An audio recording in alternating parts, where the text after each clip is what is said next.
আসসালামু আলাইকুম। কানিজ ফাতেমা লোপা স্বাগত জানাচ্ছি এনটিভির রাতের খবরে। ক্রাউন সিমেন্ট শিরোনাম দেখছিলেন, এবারে নিয়ে যাচ্ছি পুরো খবরে। পরিবারের সাথে ঈদুল আজহা উদযাপন করতে ছুটির প্রথম দিনে রাজধানী ছেড়েছেন লাখো মানুষ। যানজট ও বৃষ্টি উপেক্ষা করে যাত্রীদের উপচে পড়া ভিড় দেখা যায় লঞ্চ টার্মিনাল, ট্রেন স্টেশন এবং বাস স্ট্যান্ডগুলোতে। বাড়তি ভাড়া আদায় এবং অতিরিক্ত যাত্রী তোলার অভিযোগ থাকলেও দীর্ঘ ছুটিতে প্রিয়জনদের সাথে ঈদ উদযাপন করার আশায় উচ্ছ্বসিত ঘরমুখ মানুষ। আরও জানাচ্ছেন শফি মাহমুদ সাগর। দীর্ঘ 10 দিনের ঈদ ছুটির প্রথম দিন, প্রিয়জনদের সাথে ঈদ আনন্দ ভাগাভাগি করে নিতে রাজধানী ছাড়ছে ঘরমুখ মানুষ। দেশের দক্ষিণাঞ্চলের যাত্রীদের উপচে পড়া ভিড় সদরঘাট লঞ্চ টার্মিনালে। দিনভর ঝিরিঝিরি বৃষ্টি আর দীর্ঘ যানজটের বাধা পার করে বাড়ির পথে হাসি মুখে যাত্রীরা। আর সেই সুযোগে প্রায় প্রতিটি লঞ্চই তুলেছে অতিরিক্ত যাত্রী। খুবই ভালো লাগতেছে যে মা বাবার সাথে, স্ত্রীর সাথে ঈদ করতে যাইতেছি বাড়িতে। অনেক খুশি, বাড়ি যাব, গরু কিনবো, অনেক ভালো লাগছে। সকাল থেকেই ঢাকার অন্যতম প্রবেশদ্বার গাবতলী থেকে বের হতে যানজটে বেশ বেগ পেতে হয়েছে বিভিন্ন গন্তব্যের গাড়িগুলোকে। টার্মিনালের বেশ কয়েকটি কাউন্টারে বাড়তি ভাড়া নেওয়ার অভিযোগ করেছেন যাত্রীরা। গাড়ি ভাড়া একটু বেশি, আগে ছিল 500 টাকা, এখানে এখন 850 টাকা। তবে অতিরিক্ত ভাড়া আদায় করলে কঠোর ব্যবস্থার হুঁশিয়ারি দিয়েছেন সড়ক পরিবহন সেতু মন্ত্রণালয়ের উপদেষ্টা ফাউজুল কবির খান। ঈদটা তো সবার জন্য আনন্দের, আপনারা লাভ করেন, আর আপনারা তো এখন তো করার কোনো কারণ নেই, কারণ আমরা তো জ্বালানি তেলের দাম কমাই দিচ্ছি, ওনারা তো এমনিতেই একটা সুবিধা পাচ্ছেন, তো সুতরাং এখন তো বাড়তি ভাড়া দাবি করার কোনো কারণ নেই। এদিকে ঈদযাত্রাকে কেন্দ্র করে রাজধানীর কমলাপুর রেল স্টেশনে ঢল নেমেছে ঘরমুখী মানুষের। শিডিউল বিপর্যয় না থাকায় স্বস্তি প্রকাশ করেছেন তারা। না, এখন পর্যন্ত তেমন কোনো ভোগান্তি পাইনি, সুন্দরভাবে এসে পৌঁছাতে পেরেছি। ট্রেন এমনি আগেই থাকে, আগে তো ট্রেন আসতোই না, দেরি করে আসতো, বাট এখন প্ল্যাটফর্মে থাকে, বাট একটু ছাড়তে দেরি করতেছে। কড়া নিরাপত্তা বেষ্টনী থাকা সত্ত্বেও জীবনের ঝুঁকি নিয়ে ট্রেনের ছাদে যাত্রা করেছেন বিপুল সংখ্যক মানুষ। শফি মাহমুদ সাগর, এনটিভি নিউজ, ঢাকা। এদিকে দেশের বিভিন্ন মহাসড়কে যানবাহনের থেমে চলার খবর পাওয়া গেছে। গাজীপুরে ঢাকা টাঙ্গাইল ও ঢাকা ময়মনসিংহ মহাসড়কে কোথাও কোথাও দীর্ঘ সারিতে থেমে থেমে চলছে যানবাহন, তবে যানজটে আটকে থাকছে না গাড়িগুলো। সাভারের বিভিন্ন সড়কে যানবাহনের অতিরিক্ত চাপে ধীর গতিতে চলছে যান। সিরাজগঞ্জের যমুনা সেতু পশ্চিম সংযোগ মহাসড়কে যানবাহনের চাপ থাকায় নিয়ন্ত্রণে কাজ করছে আইন শৃঙ্খলা বাহিনী। ভোর থেকেই মুন্সিগঞ্জে পদ্মা সেতুর টোল প্লাজায় স্বাভাবিকের চেয়েও বেশি যানবাহন দেখা গেছে, তবে নেই কোনো যানজট। ঢাকা চট্টগ্রাম মহাসড়কের কুমিল্লার দাউদকান্দি, চান্দিনা সহ বিভিন্ন এলাকায় স্বাভাবিক রয়েছে যান চলাচল।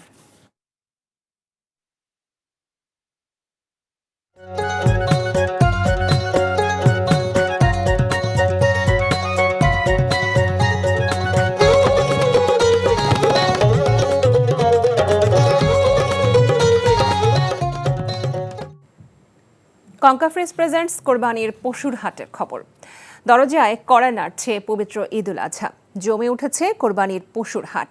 চাহিদা বেশি থাকায় এবার মাঝারি গরুর দাম বেশি আর বড় আকারের গরুর দাম তুলনামূলক কম। হাটগুলোতে পর্যাপ্ত পশু সরবরাহ রয়েছে, তবে দাম নিয়ে ক্রেতা বিক্রেতাদের রয়েছে মিশ্র প্রতিক্রিয়া। আর গাবতলীর পশুর হাট পরিদর্শনে গিয়ে স্বরাষ্ট্র উপদেষ্টা বলেছেন, রাজধানী সহ সারা দেশের আইন শৃঙ্খলা পরিস্থিতি ভালো আছে। ইফতেখার রেজকের সাথে নিয়ে আলো জানাচ্ছেন আবির আহমেদ। ক্রেতা বিক্রেতাদের পদচারণায় মুখর রাজধানীর পশুর হাট। হাটে পর্যাপ্ত ছাগল ভেড়া থাকলেও ক্রেতাদের কাছে গরুর চাহিদাই বেশি। শুরুর দিকে তেমন জমে না উঠলেও গত 2-1 দিন ধরে জমে উঠেছে রাজধানীর কোরবানির পশুর হাট। মাঝারি গরুর চাহিদা সবচেয়ে বেশি হওয়ায় দামও তুলনামূলক বেশি, তবে বড় গরুর দাম তুলনামূলক কম। দাম যাই হোক, যেহেতু ঈদের বাকি আর মাত্র 1 দিন, তাই পছন্দের পশুটি নিয়ে বাড়ি ফিরছেন অনেকেই। ঝামেলা এড়াতে অনলাইন ও খামারে গিয়েও পশু কিনছেন অনেকেই, তবে অনেকের মধ্যে দেখা গেছে মিশ্র প্রতিক্রিয়া। গরুর দাম কিন্তু সহনীয় পর্যায়ে আছে এবং সুন্দর সুন্দর গরু উঠছে। একটু বেশি এখন পর্যন্ত একটু দাম ওরা ছাড়তেছে না, আর একটু মানে সময় লাগবে। এখানে অনুযায়ী মনে হচ্ছে যে ঠিক আছে। হাটে গরু বিক্রেতারা বলছেন গরুর দাম আরও কিছুটা বৃদ্ধি পেলে লাভের অংশ বেশি হতো তাদের। বলেন গত কয়েকদিনের তুলনায় ক্রেতা বাড়ছে। আশা করা যায় যে আমাদের আজকে নাইটের মধ্যেই সব বিক্রি হয়ে যাবে। আমি 17টা গরু আনছিলাম, এই মাত্র আমার 15টা গরু শেষ হয়েছে, আর 2টা গরু আছে, এটিও আশা করি বেঁচে পারলাম। অনেক ভালো হচ্ছে। আমরা কুষ্টিয়া থেকে 4টা গরু নিয়ে আসছি, আমাদের 3 টাক শেষ হয়ে গেছে, আর 1 টাকের ভিতরে আর 12টা গরু আছে। আগে চেয়ে এখন বেশি বেরোচ্ছে, মাঝারি সাইজের গরুগুলো বেশি বিক্রয় হয়েছে, বড়গুলো আছে, একদম ছোটগুলোও আছে, মাঝারিগুলো বেশি বিক্রয় হয়ে গেছে। বিশৃঙ্খলতা এড়াতে প্রশাসনের পাশাপাশি হাট ও রাস্তার বিভিন্ন পয়েন্টে কাজ করছে স্বেচ্ছাসেবক ও এলাকাবাসী। এর আগে বৃহস্পতিবার সকাল থেকে কোরবানির পশুর হাটে বৃষ্টির কারণে ক্রেতাদের আনাগোনা কম থাকলেও বেলা বাড়ার সাথে সাথে ক্রেতার সংখ্যা বাড়তে থাকে। এবছর ঢাকার 2 সিটির আওতাধীন এলাকায় মোট 20টি অস্থায়ী পশুর হাট বসেছে। এর মধ্যে ঢাকা দক্ষিণ সিটিতে 8টি আর উত্তর সিটি এলাকায় বসেছে 12টি।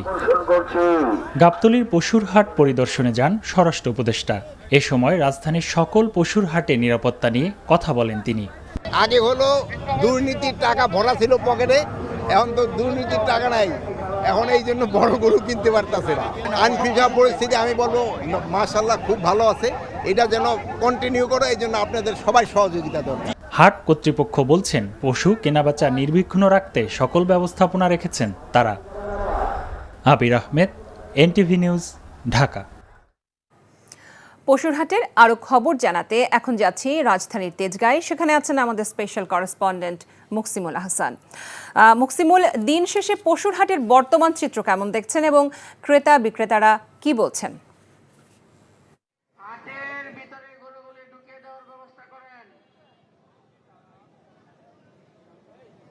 হ্যাঁ লোপা, আসলে কোরবানির ঈদের বাকি আছে একদিন বলা যায়, কেননা আগামীকাল দিনটা পরেই পরশুদিন সকালে পশু কোরবানির মধ্য দিয়ে মুসলমানরা তাদের যেটি বলে ঈদুল আজহা উদযাপন করবেন। সেই ঈদুল আজহা মূল অনুষঙ্গ পশু কোরবানির জন্য আমরা রাজধানীর পশুর হাটগুলোতে দেখেছি যে দিনের বেলা সকালবেলা সেই পশু বিক্রির অনেকটা যেমন চিত্র ছিল, দিনের বেলা বাড়ার সঙ্গে সঙ্গে চিত্র অনেকটাই পরিবর্তন হয়। আমরা সারাদিন দেখেছি, বিশেষ করে সন্ধ্যার পরে বেশ ভালোই গরু বিক্রি হয়েছে রাজধানীর পশুর হাটগুলোতে। এবং রাজধানীর পশুর হাটগুলোর মধ্যে আমরা এই মুহূর্তে আছি রাজধানীর তেজগাঁও পশুর হাট, এবং এখানে বেশ অনেক গরু আসছে, বিক্রি হচ্ছে, আবার নতুন করেও ঢুকছে। এবং বড় গরুগুলো যেমন হাটে রয়েছে, ঠিক তেমনি ছোট গরুও রয়েছে, দেশি গরুও রয়েছে, ক্রস রয়েছে, বিভিন্ন ধরনের গরু রয়েছে ছাগলও রয়েছে। তবে স্বাভাবিকভাবেই আমরা দেখি যে কোরবানিতে মূলত এই গরুর দিকেই মানুষের ঝোঁকটি বেশি, এবং রাজধানীর এই পশুর হাটেও দেখা যাচ্ছে গরুই বেশি বিক্রি হচ্ছে। এবং বিশেষ করে যে গরুগুলো একেবারে বলা যায় যে মাঝারি ধরনের দেশি গরু, সেই গরুগুলো বেশি বিক্রি হয়। আমরা বিভিন্ন জায়গায় একেবারে দেখছি যে যেমন একদিকে গরু ঢুকছে, অন্যদিকে গরু বিক্রি হচ্ছে, এবং ক্রেতা বিক্রেতা বলা যায় যে এক ধরনের সন্তোষ প্রকাশই করছেন। বিক্রেতারা যেমন বলছেন যে বেচাকিনা এবার সময়ের সঙ্গে সঙ্গে ভালো হচ্ছে, ঠিক তেমনি ক্রেতা যারা রয়েছে তারাও খুশি মনে কোরবানির পশু কিনে অনেকটাই বলা যায় যে স্বাচ্ছন্দ্যে বাড়ি ফিরছেন। এবং মূলত গত কয়েক বছর ধরে রাজধানীর পশুর হাটগুলোর চিত্র যদি আমরা দেখি, তাহলে দেখা যায় যে পশুরে শেষ দিনে কখনো দেখা যায় একেবারে হাটে পশু শূন্য হয়ে পড়ে, আবার কখনো দেখা যায় যে পশুর অনেক বেশিও থাকে, যে কারণে দাম অনেক বেশি বাড়া কমা হয়, যে কারণে মানুষ একটু নির্বিঘ্নে থাকার জন্য কিংবা একটি নিশ্চিন্তের জন্য এই আগের রাতে বা আগের দিনেই বেশি কেনে। এবং আজকে আমরা রাজধানীর পশুর হাটগুলোতে দেখছি ক্রেতাদের উপচে পড়া ভিড়, বিক্রিও হচ্ছে, ক্রেতা বিক্রেতা উভয়ের মধ্যে এক ধরনের সন্তোষ আমরা দেখতে পাচ্ছি। লোপাই হচ্ছে রাজধানীর পশুর হাটের সবশেষ। জানছিলাম পশুর হাটের খবর। জাতীয় নাগরিক পার্টি এনসিপির আহ্বায়ক নাহিদ ইসলাম বলেছেন, নির্বাচনের তারিখ ঘোষণার আগে জুলাই সনদ প্রণয়ন ও প্রকাশ অত্যন্ত গুরুত্বপূর্ণ। তিনি বলেন, জুলাই সনদ শুধুমাত্র একটি নীতিগত দলিল নয়, বরং জুলাই আন্দোলনে যারা রাস্তায় নেমে পরিবর্তনের স্বপ্নে প্রাণ দিয়েছেন তাদের প্রতি নৈতিক দায়বদ্ধতাও বটে।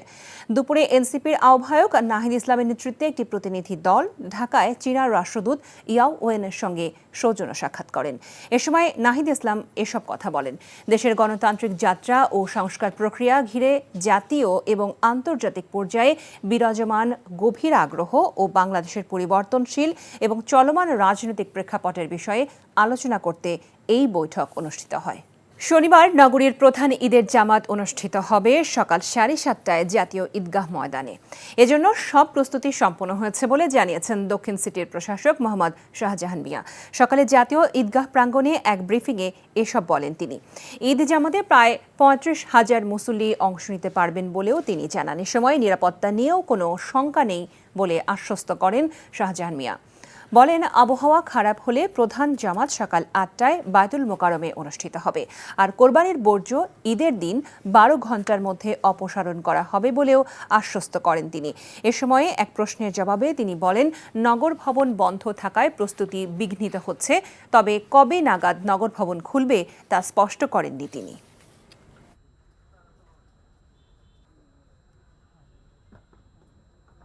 দিন এটা সিটি কর্পোরেশন বন্ধ ছিল, তো হ্যাঁ আমাদের প্রস্তুতি কিছুটা বিঘ্ন হয়েছিল, তবে আমরা শেষ মুহূর্তে আমরা অন্যভাবে যে কোনোভাবে আমরা এটা ম্যানেজ করতে পেরেছি। ঈদের জামাত আমাদের সকাল 7:30টায় শুরু হবে এখানে।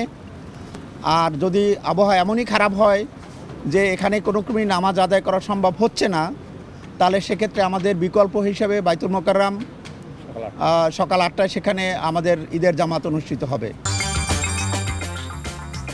এই ছিল রাতের খবরে। এই খবরের ভিডিও সহ আপডেট জানতে ভিজিট করুন NTV অনলাইন www.ntvbd.com। এছাড়াও NTVর জনপ্রিয় সব অনুষ্ঠান ও খবরের আপডেট জানতে ভিজিট করুন আমাদের ইউটিউব ও ভেরিফাইড ফেসবুক পেজ।